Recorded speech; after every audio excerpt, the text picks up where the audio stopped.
In the section discussing the Yom Tovim in our Parsha, after the Torah speaks about the Korbanos and the Yom Tov of Shavuos, the Pasuk says, when you're harvesting the grain of your land, don't take the edge of the field for yourself, don't finish it off. You're not allowed to take the individual stalks that fall off, we need to leave it all for the poor. The Mefarshim explain, why is it that the Torah is telling us these mitzvahs of Peah and Leket right when we're speaking about the Yom Tovim?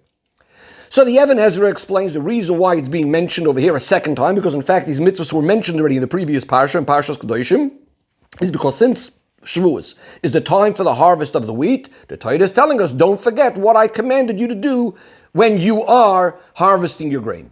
The Ramban explains that actually what this pasuk of harvesting the grain is connected to is something that was said earlier on in the parsha. When we started this whole section, there it was speaking about the mitzvah of Omer. When you come into the land and you're going to harvest, you need to take some of the Omer. This is the mitzvah of Omer, bringing the Omer on Pesach, the second day of Pesach. And therefore this pasuk is going back and saying that you're not allowed to finish off the side of your field for the Omer. You're not allowed to take that for the Omer. You're not allowed to take the Leket for the Omer. In other words, these mitzvahs do not, or the mitzvah of Omer does not cancel out the mitzvahs of Leket and Peah.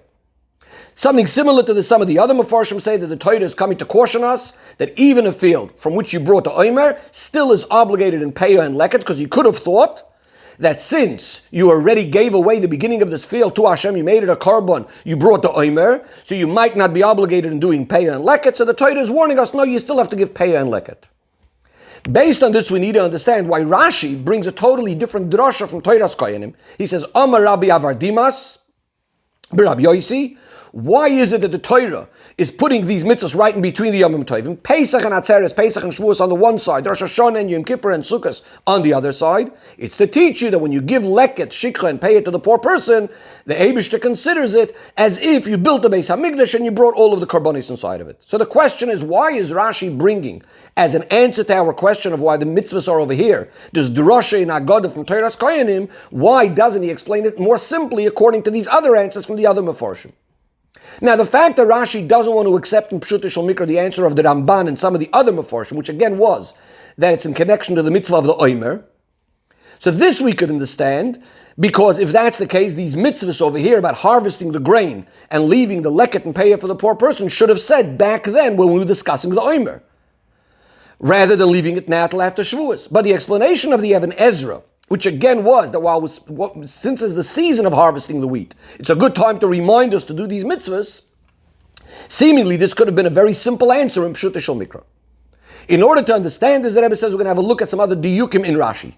Number one, the beginning of this Rashi, before this section of Amar Rabbi Avardimas, Rashi explains over Kutzrechem. He says, why is the Torah telling it to us a second time? As mentioned before, the Torah tells it to us already in the previous Parsha. Rashi says it's in order to be over a second lav, that if you do it, you're going to do two averos if you don't leave it for the poor. Then he goes on with saying what Rabbi Avardima says about why it appears in the middle of the Yom Tovim. So the question is, we know that when Rashi brings two completely different ideas regarding one concept in the Torah or a word in the Torah, usually Rashi will put it into a separate Dibra Maskal. From the fact that Rashi is putting both Pirushim together over here, it's obvious that they're connected to each other, but seemingly they're two different ideas. First, Rashi is telling us of why the Torah is repeating it again. That's in order to get a second Aveira if you don't leave it to the poor. Seemingly, this is not connected in any way with Rabbi Avardimas' statement, who's telling us why the Torah is telling us these mitzvahs in the middle of the Yom Tovim. Some other diyukim that we need to understand in Rashi. Number one, a famous diyuk that the Rebbe often asks, and that is Rashi only brings a statement in the name of whoever said it, only if it's somehow going to add some clarification in what's being said, something that may be necessary for an extra sharp Talmud. So why does Rashi mention over here, Amar Rabbi Avardimas Rabbi Yosi? Number two, Rashi seems to be Meirich, very much giving a lot of details within the question. He says Pesach and Atzeres on this side, Rosh Hashanah, Yom Kippur and Chag on this side. Why doesn't Rashi just simply suffice by saying that why did the Torah place these mitzvahs in the middle of the Yom Tovim? Another question that Rebbe says, in our pasuk it only speaks about Peah and Leket. Rashi is adding Shikha. Now even though you're going to say that this is what Rabbi Avardima says in Torah's Koyanim, but we know that Rashi in his Pirush, as we discussed many times, doesn't bring necessarily everything that was said. he only brings the part that's relevant in Pshut Shel Mikra, especially that in our case, Rashi doesn't even say Isa b'Toras Koyanim or something like that, which would imply that he needs to say everything that's being said over there. So clearly, all of Rashi's arichas is relevant in Pshut Shel Mikra. The question is even stronger because we see Rashi is anyways changing from the expressions that we find in Toras Koyanim and with a number of details. Number one, in Toras Koyanim, it says Rosh Hashanah and Yom Kippur Mikan, and Rashi adds the words V'chag, Sukkos. Number two, Toras Koyanim does say Leket, Shikha, and Peah as Rashi does, but Toras Koyanim also says Meiser Oni, which Rashi leaves out. Number three, in Toras Koyanim, the expression is Shekol Mishahu Moitzi, anyone that takes out these gifts to give to the poor. Rashi says Shekol Anoisen Leket, anyone that gives Leket to the poor person Karoi. Finally, number four, in Toras Koyanim, it says Mailin Olav, it's considered as if the Beis HaMikdash exists and he brought all the Karbonos. Rashi says Mailin Olav, it's counted as if he built the Beis HaMikdash and brought the Karbonos. Now, even though it seems that Rashi had such a girsa, such a version in the Toras Koyanim in the words of Rabbi Avar Dimas, since Rashi is bringing it in his name, however, this itself would need explanation. Why is it that Rashi is choosing specifically this version in the words of Rabbi Avar Dimas, as he brings it, rather than bringing the more common version, as it is in Toras Koyanim in front of us? Obviously, from the fact that Rashi is bringing this girsa, this tells us that this is somehow more fitting and more explaining our Pshut Shel Mikra. Then the Rebbe moves on to the next Rashi, where Rashi quotes the word in the pasuk Ta'azoiv, that we need to leave it all for the poor. Rashi says, Hanach lefneim, leave it before them, Heim yilkatu, that they should collect it, they should gather it, and you're not allowed to assist any of them. The question is asked, why is Rashi now explaining this word Ta'azoiv in our parsha, rather than explaining it the first time where it appeared in Parshas Kedoshim in the same context, in the same mitzvah? That's the first time it says this very lashon. Why doesn't Rashi tell it us over there? Says the Rebbe, the explanation of all of this is as follows. The fact that the Torah is telling us of a kutzrechem, this mitzvah of Peah and Leket, generally in the parsha of the Yom Tovim, not in a specific place for itself, in Pshut Shel Mikra, in the way of, which is the way of Rashi, that's not even a question. Al derech hapshat, this is coming directly in continuation to the various different mitzvahs that are mentioned in our parsha concerning the harvesting of the grain. The pasuk first said, as said before, Kisavayu la'aretz, you're going to be cutting you're going to be cutting the field, and you need to bring the omer. This is, of course, on the second day of Pesach. We also speak in the parsha about the mincha chadasha, the new flour offering that needs to be brought on Shavuos from the new wheat. So we can understand that in continuation to this, the Torah is going to tell us other mitzvahs that are connected with harvesting the wheat, the grain, the wheat. Rashi is mainly concerned why the Torah needs to generally tell us these mitzvahs of Leket and Peah a second time, after we were told already in Parshas Kedoshim. As the Even Ezra says, V'tam lahaskir pam shenis. Why do we need to say it a second time? It is for this that Rashi tells us that the Torah is repeating it to be over another lav, that if you don't give it to the poor, you're going to be over another aveira. This will also tell us why Rashi doesn't learn like the Even Ezra, who said that the Torah is making sure that we don't forget about these mitzvahs. Why is that? In Parshas Kedoshim, together with the mitzvah of Peah and Leket, there's also the mitzvah of what we need to do in the vineyard. Not to take the little grapes, not to take the grapes that fall off. We need to leave all of that for the poor. If Torah finds it necessary to tell us the mitzvahs that we need to leave for a poor person, again, in order that we shouldn't forget, Torah should have repeated these other mitzvahs of the vineyard as well. That tells us that we're usually not scared by mitzvahs that the person is going to forget them, and that's why we have to repeat them. And as we see by most mitzvahs, that the Torah does not tell us a second time to do it, even when the time or the season of the mitzvah comes around again. Torah doesn't tell us, make sure not to forget to do those mitzvahs. And this is why Rashi says that the Torah is simply repeating it, that the person should be over on 2 lavin. Now, it's no question why the Torah decided for certain mitzvahs to give us 2 lavin and some not. As Rashi himself says, Harbe mitzvahs b'Torah, there are many mitzvahs that the Torah repeats in order to make the person liable again, according to how many times the Torah repeats it. And in Pshut Shel Mikra, there's no room really to ask why the Torah makes certain mitzvahs, repeat certain mitzvahs to give you the extra lavin and certain ones not. So only after we know that the reason the Torah repeated it was purely just to be over on another lav. Now is when the question becomes, so why did the Torah do it in the middle of the Yom Tovim?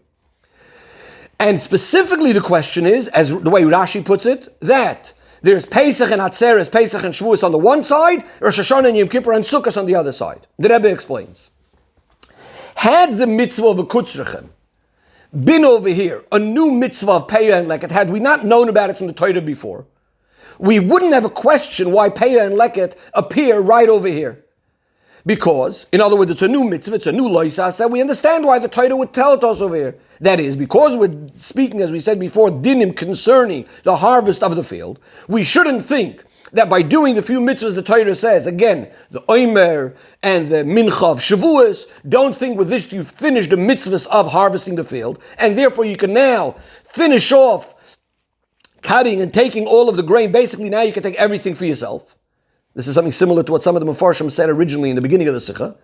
Rather, the Pasuk is telling us, while you're at the harvest, make sure you remember there are other mitzvahs that you need to do before you can start having pleasure by yourself from the grain. So you're not allowed to take off the edge of the field, you're not allowed to take the ones that fell off, etc., etc. This would have all made sense had it been the first time the Torah is telling it to us. So as soon as we speak about the mitzvahs of the harvest, the Torah is making sure to tell us all of the mitzvahs. However, since this loisa says only coming to tell us a second loisa said to be over again, so then it's only fitting to say over here, and not in a parsha that's similar to the first time it was said around.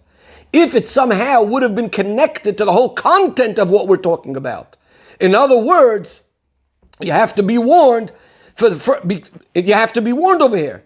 Since we know these mitzvahs from before, so we don't have to be warned now again, so there's no reason to say a dafka in the middle of the Yomim Tovim. Had it been again, in middle of the Yomim Tovim, had it been the first time we can understand why it's being said together with the other mitzvahs of harvest. But otherwise, it should seemingly just be said in a place where it perfectly fits in. Because we're not worried anymore that the person, while he's harvesting, is going to forget and take these things for himself. In our case, that it's being said in between in Yonim that are mainly not so much the mitzvahs of harvest. It's mainly being said in the middle of the mitzvah of karbonis, of the Yomim Tovim. And the best proof for this, says the Rebbe, is as Rashi puts it, Pesach and Atzeres mikan, Rosh Hashanah and Yom Kippur and Chag mikan. Now, Rosh Hashanah and Yom Kippur have absolutely nothing to do with the harvesting of grain, which tells us that this parsha is mainly not a parsha of harvesting. It's more a parsha of the Yomim Tovim, the karbonis of the Yomim Tovim. So how does it fit in over here, this idea of Peah and Leket, just to tell us to be over a second love? Again, had it been the first time the Torah is telling us, we can understand why you would come in over here. You're speaking about harvest, we need to make sure, don't think that you're finished with all the mitzvahs of harvest. But the person wouldn't think that. He knows this already from the first time in the Torah. So here you're just repeating it to give a second love. So put it in somewhere where it fits in. And this is why Rashi tells us that it's coming to teach you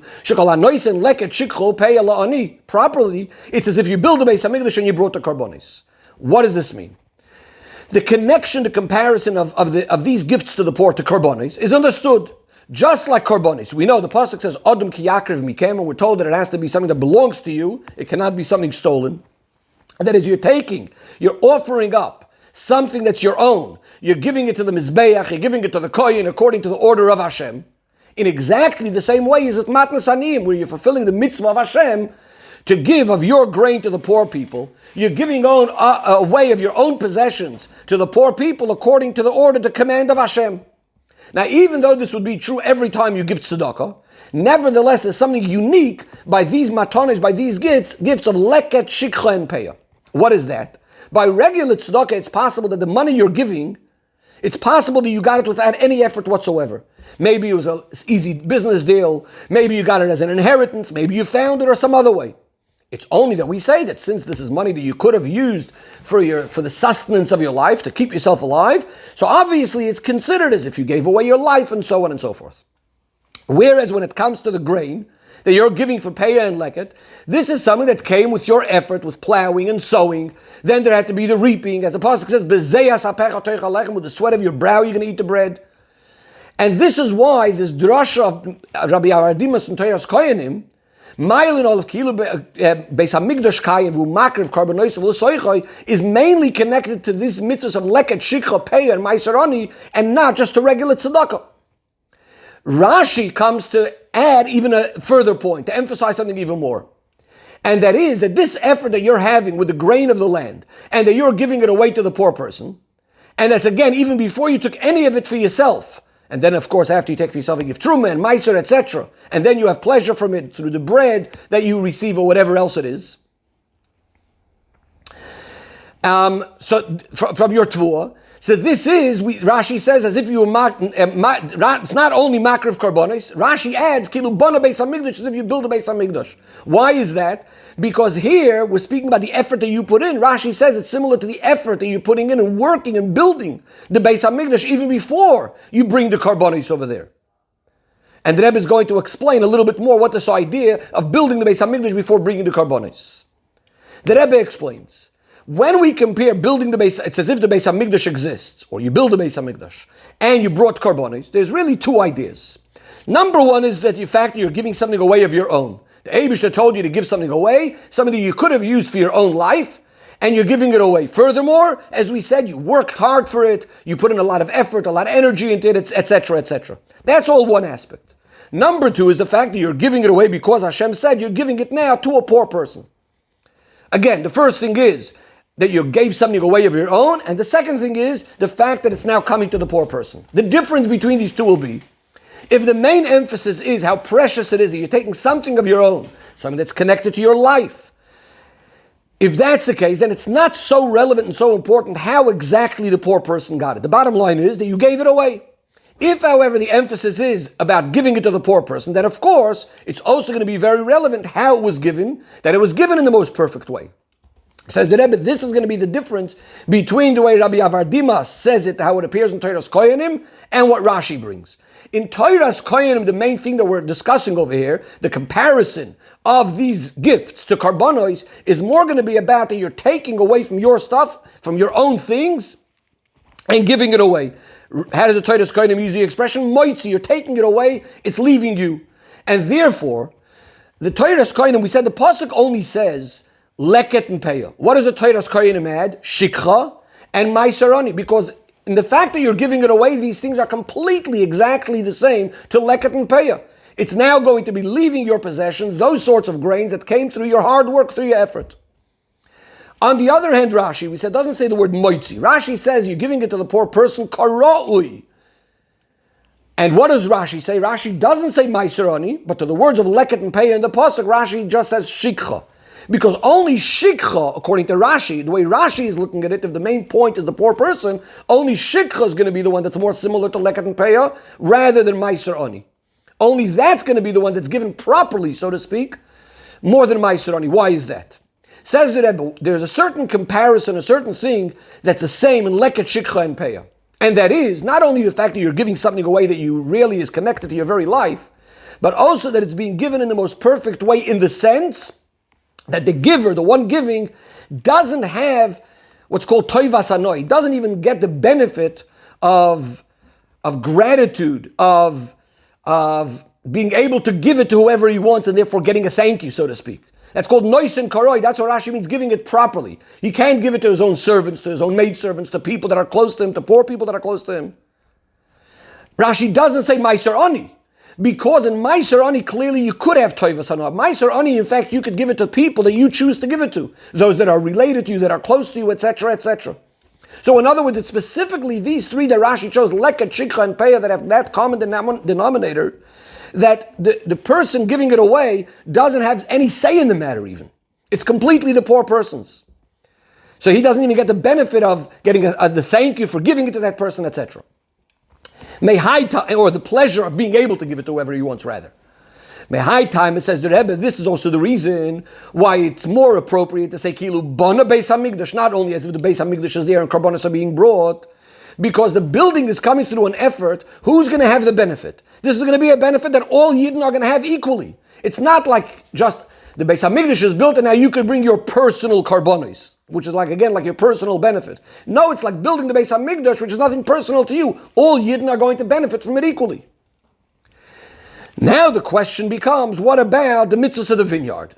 Seemingly, all of these things that we said about leket, shikha, and peya are exactly the same also by the little grapes, by the grapes that fall off, that the Torah also commanded us together with the mitzvahs of peya and leket the first time around.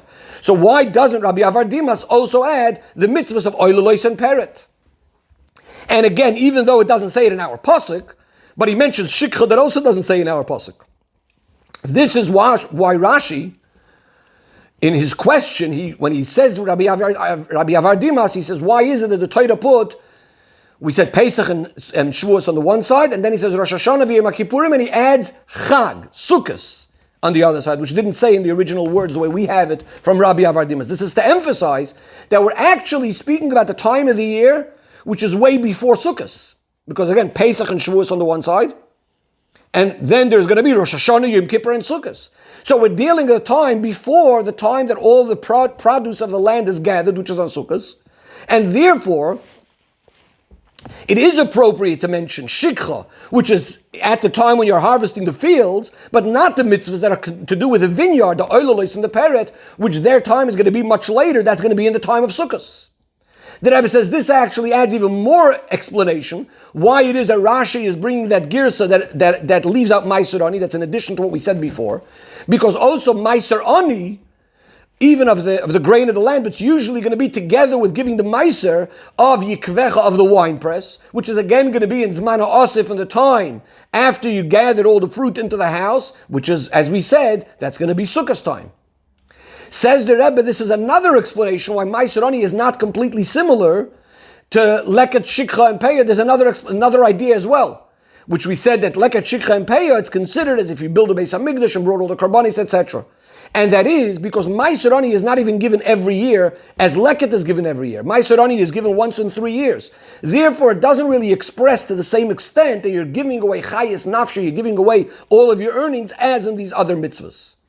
So too in regards to the mitzvahs of the vineyard, which first of all is not such an absolute necessity, a food of a necessity for the person. Furthermore, the effort that goes in planting the vineyard, etc., is not over such a long period of time and every single year, as is the case by the grain of the wheat, etc.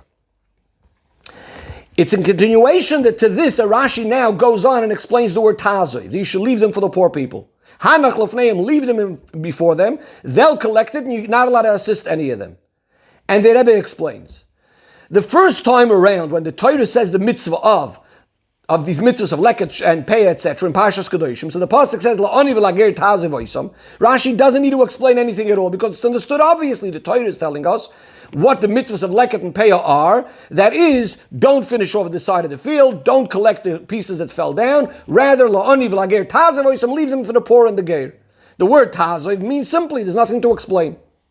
In our parsha, which we know already, the Teichen and how the mitzvahs need to be done, that the Peah and Leket we need to leave for the poor people. And the fact that, so we know all these mitzvahs from before already, and the only reason we said that the Torah is repeating it over here is only to add this idea that, and saying, being said specifically between the Yom Tovim, we said, is to teach us this idea that if you give Leket, Shikha, and Peah properly, it's as if you build a Beis HaMikdash and Umakriv of the Karbonis. As said before, it's to emphasize that you're going to give it in the proper way, in the most perfect way, to the extent that the owner of the field is not even having any benefit out of it. He doesn't even get the pleasure to give it to whoever he wants, as we said before. Says the Rebbe, and now we can also understand that when the pasuk says La'ani v'lager tazev oisam, now again, this is technically something that we know already from Parshas Kedoshim. So it's only coming to add more details about this idea of how perfectly you need to give it, and therefore not have your own personal benefit of the one giving it. And this is why Rashi says, what does taziv mean? You're going to leave it in front of them, they're going to collect it, and you're not allowed to help any of them, you're not allowed to assist any of them. In other words, this lack of toivas hanoah is not only you can't choose which poor people to give it to them, but you don't even have, so to speak, that pleasure of being able to help them and to assist them and to be involved. They completely take it on their own. You have nothing to do with it whatsoever. That's what Rashi is telling us. However, says the Rebbe, the sharp Talmud could still ask a question on this whole Pirush of Rabbi Avardimas. You give Leket, Shikha, and Peah properly. It's as if you build a Beis HaMikdash. So you could ask the question, at the end of the day, what is so amazing and so great, such a tremendous milah, when you're taking something of yourself and giving it away, not having your own, the pleasure from it, especially that usually we're not even going to be speaking about such great quantities. We're speaking about 1 or 2 stalks that fall down for Leket. We're speaking about a few things that were maybe forgotten for Shikha, a few stalks. Maybe something a little bit left at the edge of the field. It might just be a little bit. You have to leave something at the edge of the field, but the pasuk doesn't give a shear, doesn't tell us how much. Midday Raisa, there is no measurement. Even if you left 1 stalk, you're yoytza midday Raisa. Even with Rabbanon, you only have to give 1 out of 60. So yes, it's true, it's coming from your effort, and you put in effort, and that's true even if it's something very little, as Rashi, as As Rashi says, the main thing is the oifen hanesin and nois and leket shikho peya la'ani karoi. So you have to give it properly, but the question is, why is that something so great and so amazing to the extent that we say kilu bona beis hamikdash, if you build a beis hamikdash and hikriv all of karbonis b'soichei and brought the karbonis? It is to explain this point that Rashi also brings the name Rabbi Avardimas. So who is this Rabbi Avardimas? What do we know about him? Chazal tell us in the Yerushalmi about someone called Yehuda Ish Hutzi. He spent 3 months in seclusion by himself and hiding, just to be able to focus on the halacha. And he was trying to figure out, minayin shechaya ira zois koid melachaya ira cheres. How do you know your own city comes, the life of your own city comes before the life of another city? In that context, it's specifically speaking about water coming from a river, whether your city gets the water first, another city gets it first, etc. He comes to Rabbi Yossi. After 3 days, he couldn't figure out what's the source for this. He comes to Rabbi Yossi. Rabbi Yossi calls his son Rabbi Aviru Dimos, the way it says over there. This is Rabbi Avardimas. He should say it. What's the reason? What's the source that Chayir Azois, the life of your own city, comes before another city? And he brings a pasuk, Teyeno Arim O'Ela, Teyeno Ir Va'ir, and only then Umigrashel Sviv Yisrael. It's a pasuk speaking about the cities of the Levim, but we learn out from the pasuk that first it discusses your own city, then other cities, and then the surrounding places. Now, first of all, why is it that Rabbi Yossi had to call his son Rabbi Avardimus to tell him to give this answer? Why couldn't Rabbi Yossi himself tell this Yehuda Ish Hutzi the source of this halacha? Especially that was Rabbi Yossi himself, that is the one that said the din, who were looking now for the source of that halacha. This tells us that somehow this is specifically connected to this Rabbi Avardimus. This is a special limud that's associated with him. This is something similar to what the Gemara says elsewhere, that Rav Yehuda was someone that always kocht sich and learned the inyanim of Seder Nizikin, or Rabbi Akiva that had a special connection and was told to be learning the Goyim and Alois, and other examples like that. In other words, this Rabbi Avardimas had a special koch, a special chayis in this halacha, that your own city, the people of your own city, always come first. And that's what Rabbi Yossi calls him. In other words, Rabbi Avardimas is mainly involved in this idea that according to Torah, those poor people that are closer to you, even if it's only that you're in the same city, they take precedence over the poor people that are further away from you. According to his shita, we can understand why this is a chidush now in our case. That yet in our case, what are we being told? Even though naturally, and even according to Torah, usually the poor people closest to you come first. And this is what he says. But leket, shicha, and pei are given to ani karoi. When you give these mitzvahs karoi properly, meaning you're not going to take into consideration who's closest to you. You're just going to leave it for all poor people to take. Then it's as if you build a Beis Hamikdash and brought the karbonis. Because this sort of conduct that's demanded over here by leket, shicha, pei, that you're not going to get those that are closest to you first. Or even the people in your city, you're not going to give them before others. This is something opposite of the nature that would usually be, even according to Torah, as we said, that in many dinim, the city, people of your city come first, and that's why it's so amazing, and that's why we say it's as if you build a Beis Hamikdash and brought the karbonis. Says the Rebbe, based on this, we can now see something very fascinating in the area of halacha that we can also take out of Rashi, and that is, the Rambam paskins, that the mitzvah of Peah, so to leket and shikha, are what's called a lav hanitik la'aseh. Lav hanitik la'aseh means that there are certain lois aseh, that even if a person is over the lois aseh, there is then a mitzvah aseh that you could do to fix it up.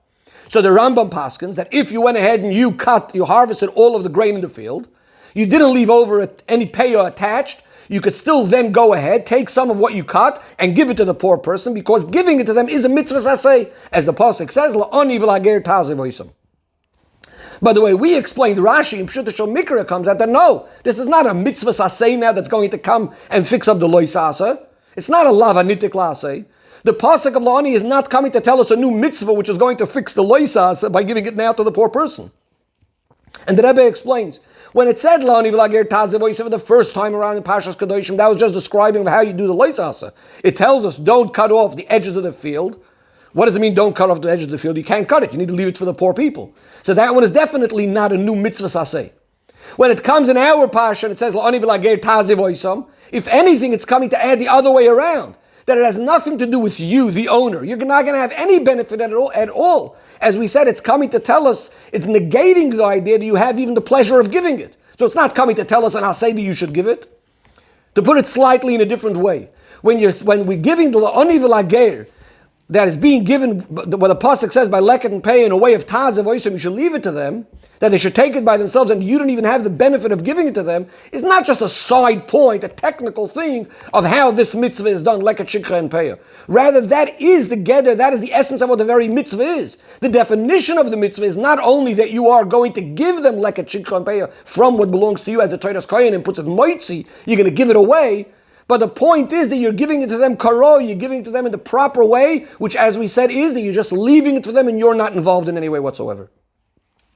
Says the Rebbe, from all of this, we also take our hiro and yeina shal Torah of Rashi, to what extent it is negeya to fulfill a mitzvah, even a mitzvah kala, a light, easy mitzvah. You're giving away one little stalk, perhaps, and yet it needs to be done with an emes, without any ulterior motives and without any benefit.